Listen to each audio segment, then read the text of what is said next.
بس مش برواقه كنتنا كودي انت لا تعالى وصعتا لو السعوديه يلا سعانود ما هدان تغيو هديك لو سوكيميدا ودول سوماليلاند كودي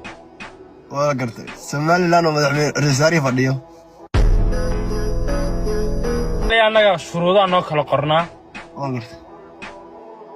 waxa noo kala qornaa inaan sharci baa noo yaalay ahaa inaan xuduudka la isku dhaafin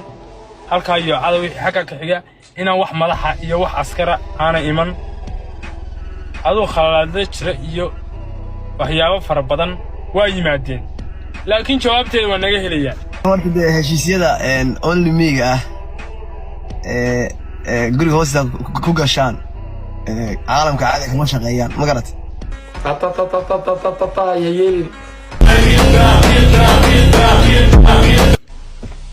ninka ra'iisul wasaaraha ee Soomaaliyana waxay ila tahay isagoo intiisan ka yar ayuu laabanayaa waa ma dhameystay waan dhameystay nimankan hadda aad adigu u socotid aad leedahay lama iman karo ducay habaartoona oo baahan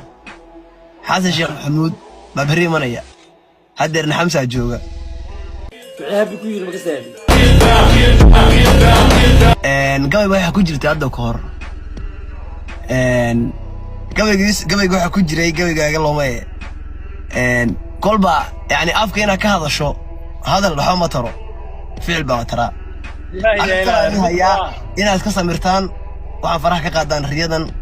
sababtoo ah qalbiga ka gubanaysa dad wax beena oo aad adigu lahayn aniyada gashitid halista lagu sheegay intaas waay hadda fiidiyogaas ku laab adu nin warsangelaya baa tahay salaag maadaa leh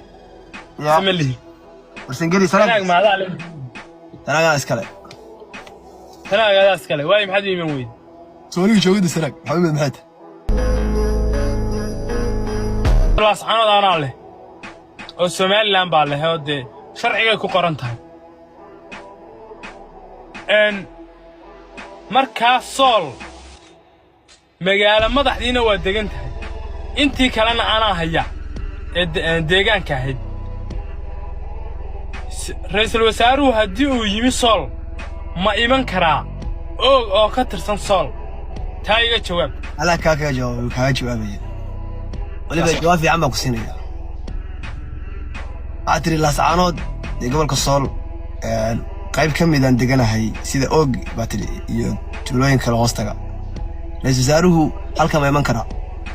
gobolka togdheer burco asmadiisa baa degan tahay buuhoodle iyo deegaanaha hoostagana waxa degan dhulbaanta